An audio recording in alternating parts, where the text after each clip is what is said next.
The year is 1980, and the Los Angeles Lakers arrive at their morning practice to prepare to take on the Philadelphia 76ers in the NBA Finals. The series is currently tied at 1 game apiece, which means this Game 3 is going to be a big one. It should be all anyone on the Lakers is thinking about, except the focus of this morning practice quickly takes a dark turn. Because while laying on the court and stretching, former 4-time NBA All-Star and future NBA Hall of Famer Spencer Haywood stops moving. Suddenly, Michael Cooper is over his body screaming, "Wood, wake up," but he doesn't budge. Eventually, the whole team gathers around Haywood's body and thinks the worst. They think their teammate had died. Luckily, they were wrong. Spencer would shake out of it and come to, but he would be suspended for the rest of the season and would never play on the Lakers again. This leaves us with several questions. Why did Spencer Haywood collapse? Why was he suspended? And why does somehow this story get even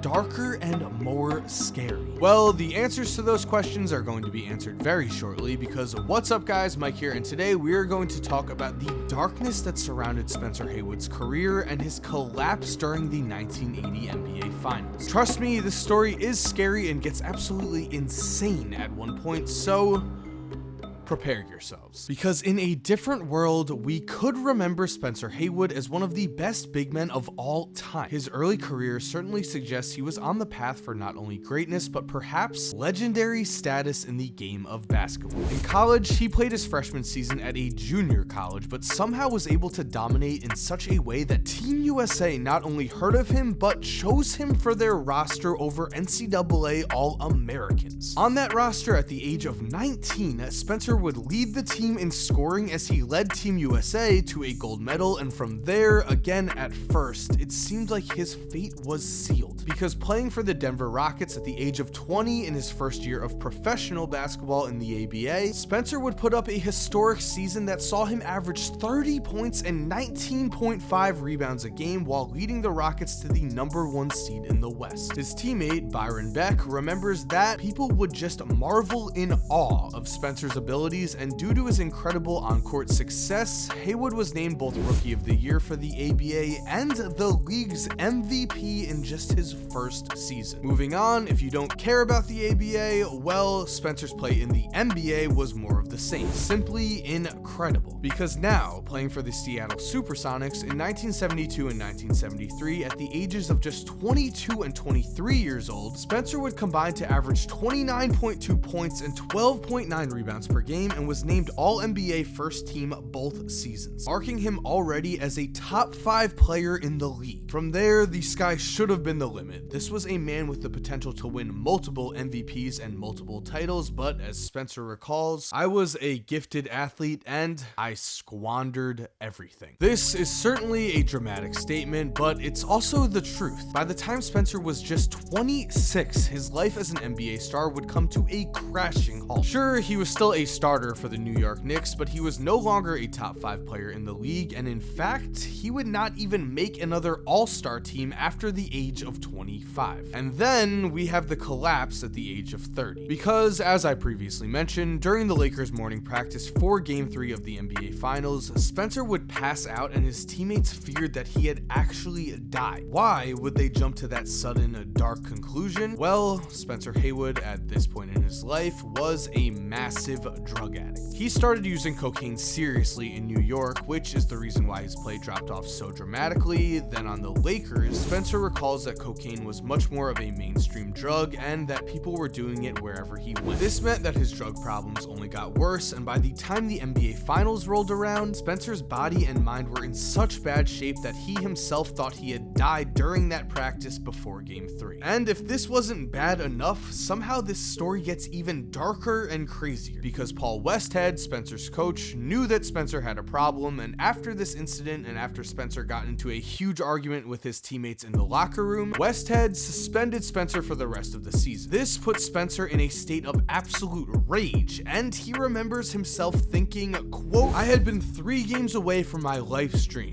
an NBA championship, the ring, the parade, the glory, and I turned all my anger toward Westhead, who I felt had snatched it from me. I left the forum and drove off in my Rolls that night thinking one thought, that Westhead must died. I drove through the streets plotting the man's murder. In the heat of anger and the days of coke, I phoned an old friend of mine in Detroit, a guy named Gregory, a genuine certified gangster. I said, come on out here, buddy. I got someone I want you to take care of. He said, no problem, Wood. Love to do that for you. Did we just hear this correctly? Did we just hear that an NBA Hall of Famer at one point almost hired a hitman to take care of his coach? What in the actual... Luckily, after his mind did clear up a bit, Spencer would come to his senses and would not make a mistake that he could not take back. Still though, his career with the Lakers was over, and so he would play one season in Italy the next year and 2 forgettable seasons with the Washington Bullets to finish his career. It was no surprise that Spencer retired this early, because at this point, drugs had caused Spencer's reflexes to completely go away, and because of this, he had such a problem catching the ball that he started using stickum to solve his problems. The only thing here was that 1, this was against NBA rules, and 2, no one else on the court wanted stickum on the ball, to the point where Kareem Abdul-Jabbar actually pulled Spencer to the side and told him to cut it out because he was messing up Kareem's game. Still though, Spencer was so out of it because of drugs that he felt he needed stickum, to the point where he hid it in his wristbands, and during one game, the stickum embarrassingly melted through his socks and noticeably went all over his shoe, a symbol of just how far things had fallen.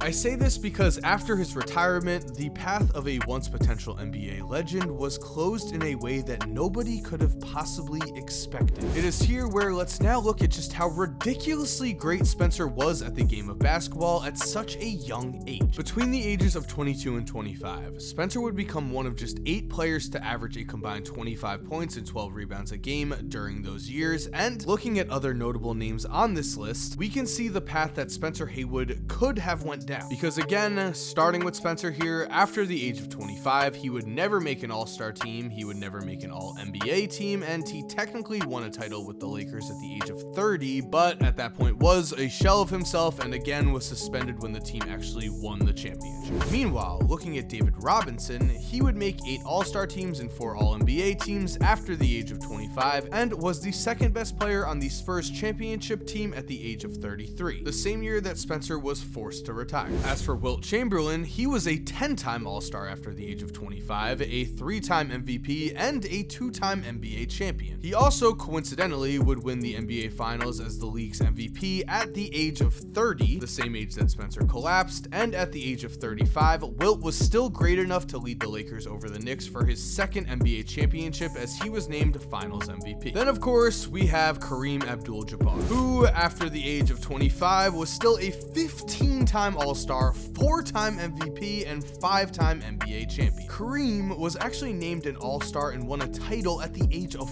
40, and would retire the next season at the age of 41 after earning another All-Star nod. So you could see, if drugs had not taken over his life, Spencer Haywood could have followed in the paths of these NBA greats, and I'll say it, should have found immense success in the later parts of his career. We should remember Spencer as one of the best big men to ever play the game of basketball, but instead, he has become a reminder of just how easy drugs can waste a player's potential. So guys, please keep that in mind. It really can happen to anyone. Luckily though, this story does have a happy ending, because after retiring, Spencer did go to rehab, and now he is sober and living a great life. As Jerry Colangelo has said, quote, Spencer Haywood had his issues, but I think he has come full circle. He's paid his dues, which is obviously a great thing to hear now. I'm very proud that Spencer was able to get sober. That is not an easy thing to do, and I really hope the man is living a happy life. With that said, guys, that's the video. Thank you for watching. I hope you enjoyed. As always, make sure to leave a like if you enjoyed this video, and make sure to subscribe if you're new. Also, of course, make sure to turn post notifications on so you never miss a video. If you're already subscribed, thank you so much for supporting. You're awesome. We all know it. And as always, have an awesome day, guys, and cue